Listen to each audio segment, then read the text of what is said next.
vamos a demostrar A implica B, ¿sí? La clase pasada hicimos 2, ¿sí? Ahora esta sería la tercera. Bien, A, ¿qué decía A? La proposición A en las hipótesis decía que si A es conservativo, es independiente del camino de integración. Eso decía A. Entonces vamos a poner, si el campo A de X es conservativo,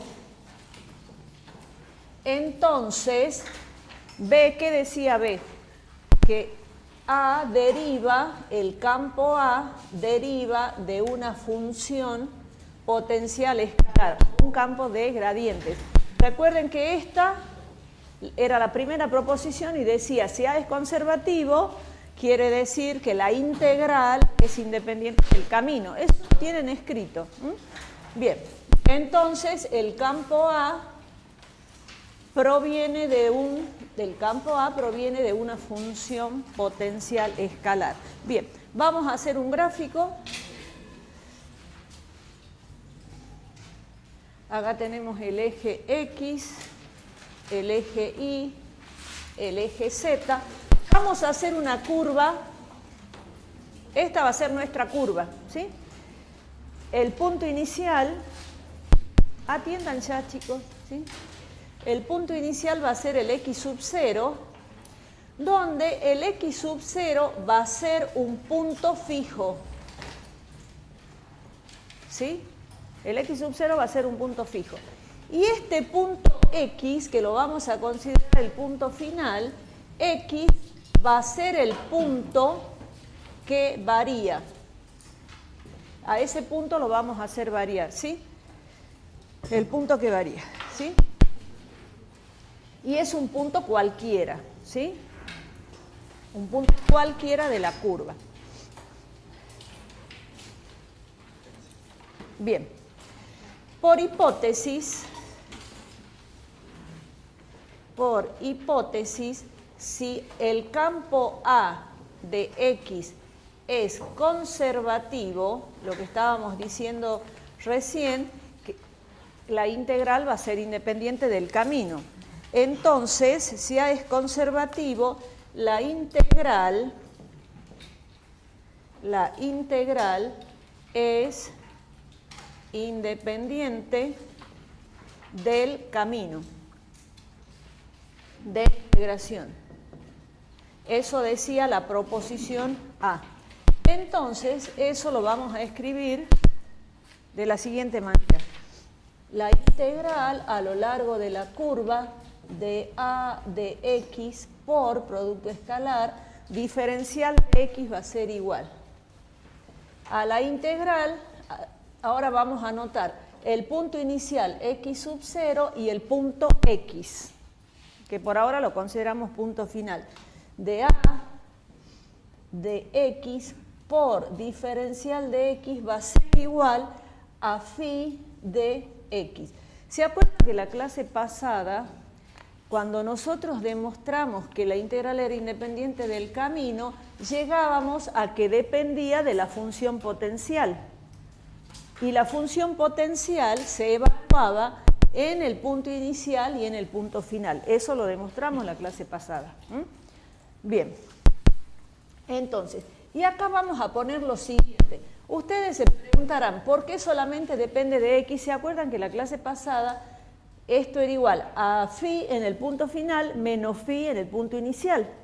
Pero el punto inicial es un punto fijo, es un punto que nosotros conocemos. Por lo tanto, si yo evalúo phi en el punto que nosotros conocemos, me va a quedar un valor, ¿sí? Entonces, solamente ¿cuáles van a ser las variables? Estas, X y Z. ¿Por qué? Porque la evalúo a la función en el punto fijo que yo conozco, ¿sí? Entonces, eso vamos a anotar. Entonces, acá vamos a anotar, depende del punto final, para que lo tengan escrito. Depende del punto final porque es el que varía. Lo que acabo de decir lo estamos escribiendo. Porque es el que varía. El punto inicial es fijo, ¿sí? El punto inicial, ¿se entiende, no? Inicial es fijo. Bien. Ahora lo que vamos a hacer es, vamos al gráfico, vamos a pasar del punto X a un punto cercano X'. Pero este punto X' lo vamos a hacer variar solamente en la dirección de X, ¿sí? Bueno, pongan X' en el gráfico y eso anotamos acá. Pasaremos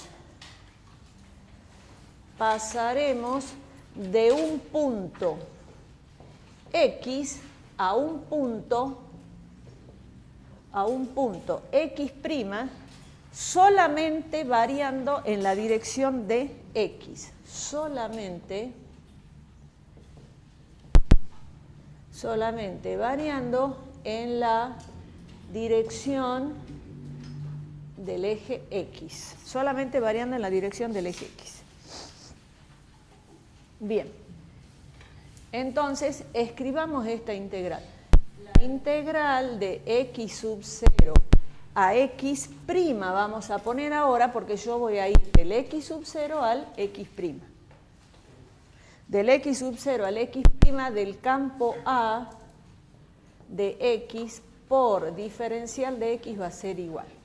Y bueno, apliquemos la propiedad, es decir, hagamos la integral de X0 a X, hagamos la integral de X0 a X y después de X a X'. Tienen un punto en común, como decía la propiedad.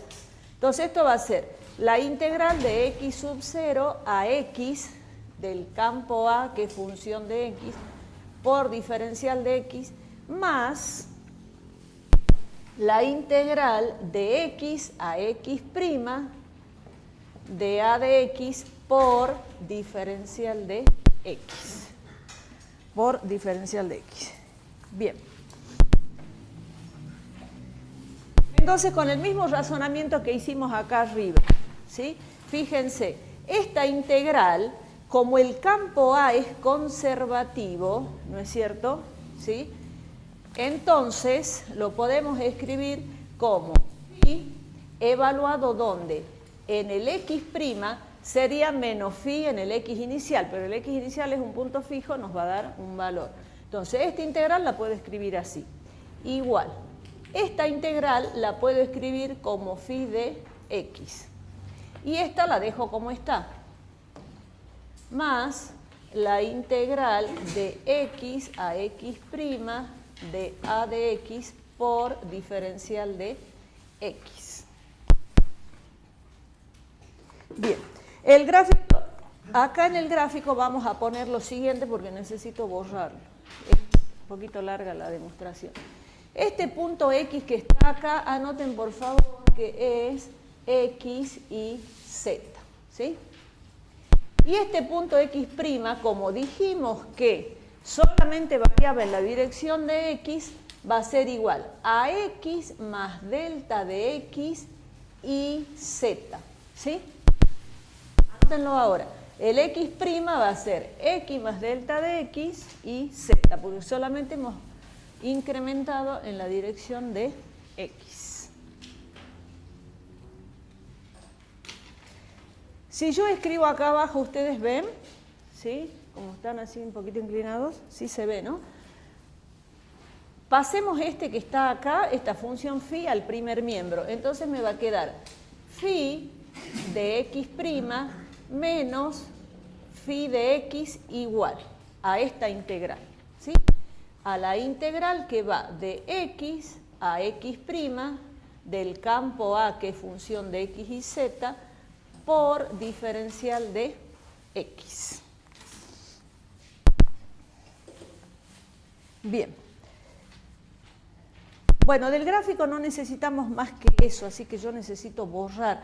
Escribieron que X, X y Z y que X' es X más delta de X y Z. Bueno, entonces lo borremos, ya no le vamos a escribir más nada al gráfico.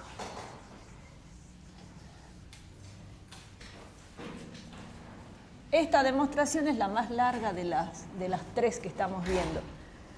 Bueno, entonces acá ustedes observen que vamos a reemplazar los puntos X' y X. Entonces tenemos phi. Pero ¿quién dijimos que era X'? X' era x más delta de x y z, ¿no es cierto? Menos phi, ahora evaluado el punto x. ¿Quién es x? X y z. X y z. Y esto va a ser igual a la integral. Y bueno, acá reemplazo por el x y por el x', ¿sí? Y el campo A nosotros sabemos que tiene componentes A1, A2, A3.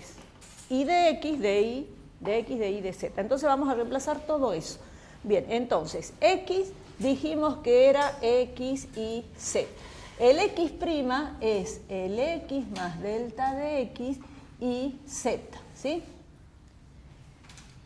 Y si yo multiplico esto, si quieren lo hago al costado, pero ya lo saben ustedes, ¿cómo me quedaría? A1 por dx más A2 por dy más A3 por dz. Eso lo voy a escribir allá, pero es multiplicar escalarmente esos dos vectores, ¿no? Ya saben hacer eso ustedes.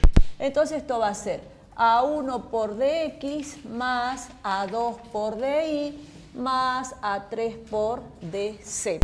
Si quieren no lo escriban acá, era solamente para hacerles acordar, ya está allá, ¿sí? Bien. ¿Qué pasa con y y z? Observen, si yo en este momento estoy incrementando en la dirección de x, ¿no es cierto? Si incremento en la dirección de x, entonces, ¿qué pasa? Yo tengo que mantener constante y z. Entonces, y es igual a una constante. Y si y es igual a constante, ¿qué pasa con su diferencial? Su diferencial va a ser 0. Entonces, este término, A2 por dy, se me hace 0 por eso. Lo estoy justificando. Estoy variando la dirección de x nada más. Bueno, pero si varío la dirección de x, ¿qué pasa con z? Z también es constante. Y si z es constante, su diferencial va a ser 0. Entonces, este término también se me hace 0. O sea que el integrando me queda la primera componente, A1 por dx. ¿Está bien? Bien. A esta la vamos a llamar 1 porque después hay que volver. ¿Sí? Ahí. Después volver. Bueno, ahora vamos a recordar un teorema que ustedes vieron en Análisis Matemático 1. En la demostración tiene que estar el teorema, ¿sí? Cuando a ustedes se les pida esto tiene que estar escrito.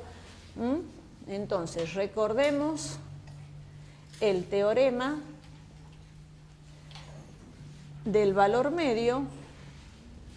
Bueno, que si no sé, el teorema del valor medio. Si no se acuerdan mucho, ahora lo escribo y ya lo van a recordar, ¿sí? Cuando ustedes tenían una integral de a a b de una función f de x por diferencial de x, ¿sí? Cuando este era el intervalo AB, ¿sí? En esa región ustedes iban a integrar, ¿sí? Y acá había un punto intermedio, C, que pertenecía al intervalo AB, ¿sí? Bien, acá lo que se pedía era que la función pertenezca a clase 0 en el intervalo AB, que sea continua. ¿Se acuerdan que en el teorema de Fubini nosotros también pedíamos que la función sea continua, no? Bueno, con esas condiciones, ¿a qué era igual esta integral? ¿Se acuerdan? Era la integral, el resultado era la función evaluada en ese punto C por la diferencia de los límites por B menos A. Eso decía el teorema del valor medio. ¿Lo recuerdan ahora? ¿Sí? Sí, seguro que sí. Bien. Entonces nosotros vamos a hacer analogía con lo que tenemos acá. Fíjense, yo voy de x y z a x y z. Entonces, si yo hago la diferencia de esto menos esto, yo voy a tener en el eje x, hagamos acá así una separación y al lado lo escribimos. En el eje x, yo estoy yendo de un punto x a un punto x más delta de x. ¿Sí? Voy a poner el valor c intermedio para poder aplicar el el teorema, ¿sí? Y acá observen, porque yo voy a necesitar límites. Cuando delta de x tienda a 0, cuando este delta de x tienda a 0, es decir, esto se haga más chiquito, ¿qué va a pasar con c? C cada vez se va a ir acercando a x, ¿no es cierto? Entonces c se va a acercar o va a tender a x. Es importante anotar eso, pues ya lo vamos a necesitar. Bien, quedó claro entonces, cuando delta de x tiende a 0, ¿qué va a pasar con c? C se va a acercar a x. Entonces, la integral, ahora necesito borrar esto. Total, la integral 1 está acá.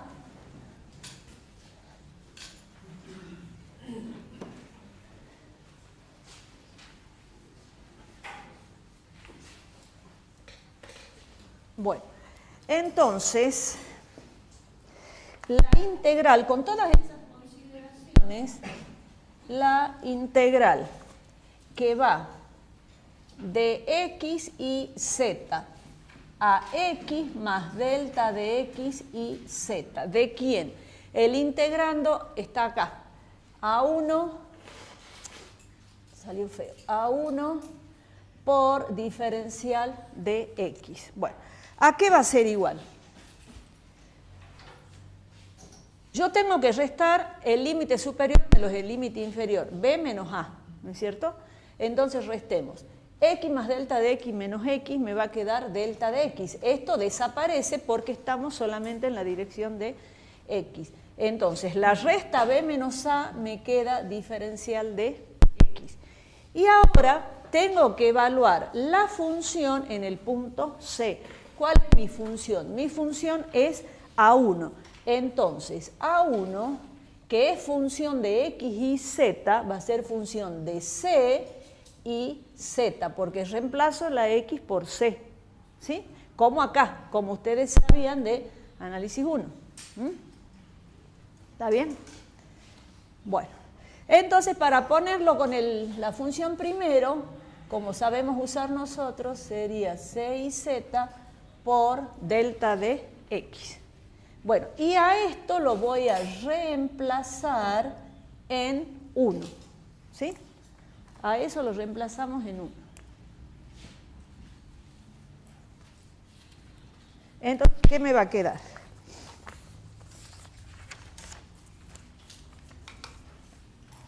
Me va a quedar phi de x más delta de x y z, que vendría a ser la función incrementada en el eje x, ¿no? Menos phi de x y z, que es la función sin incrementar. Ya les va sonando que hay la derivada, ustedes saben que es la función incrementada menos la función sin incrementar, más o menos ya deben estar pensando a dónde vamos. Y esto es igual a A1 de c y z. Bueno, por delta de x. Entonces, lo que vamos a hacer es dividiendo miembro a miembro por delta de x. Y tomando límite,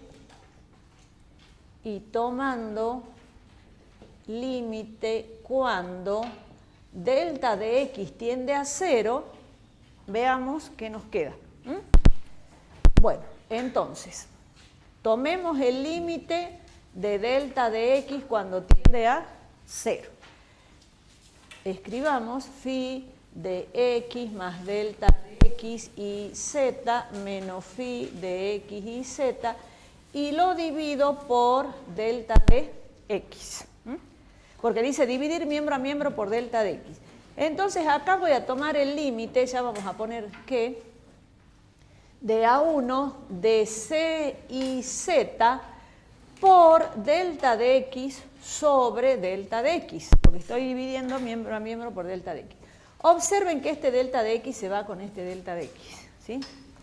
¿Y qué voy a poner acá? Fíjense, acá lo que me dice es esto, tomando límite cuando delta de x tiende a 0.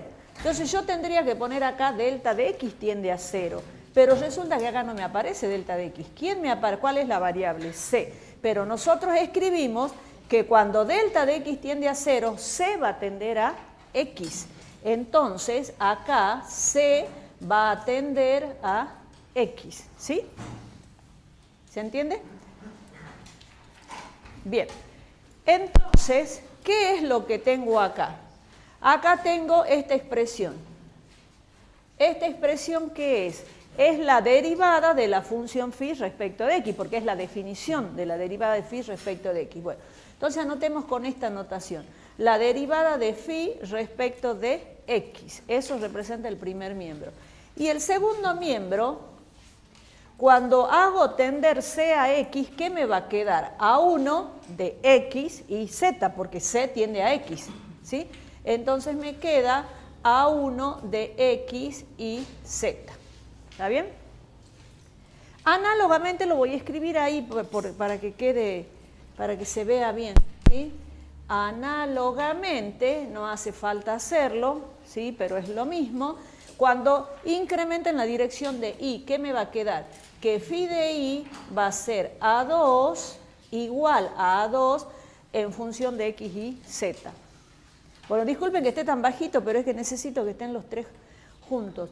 Y lo mismo si resuelvo que es integral incrementando z, entonces AZ va a ser igual a la componente A3 del campo de x y z. Miren lo que tenemos en el primer miembro. Y miren a dónde teníamos que llegar a que el gradiente era A. Entonces, ¿qué hacemos? Multiplicamos por i la primera, miembro a miembro, por j la segunda y por k la tercera. Escribamos eso. Entonces, multiplicamos la primera por i. Se multiplica miembro a miembro, ¿no? La segunda por j y la tercera por k. Eso ya lo hemos hecho algunas veces. Bien, voy a tener que borrar allá.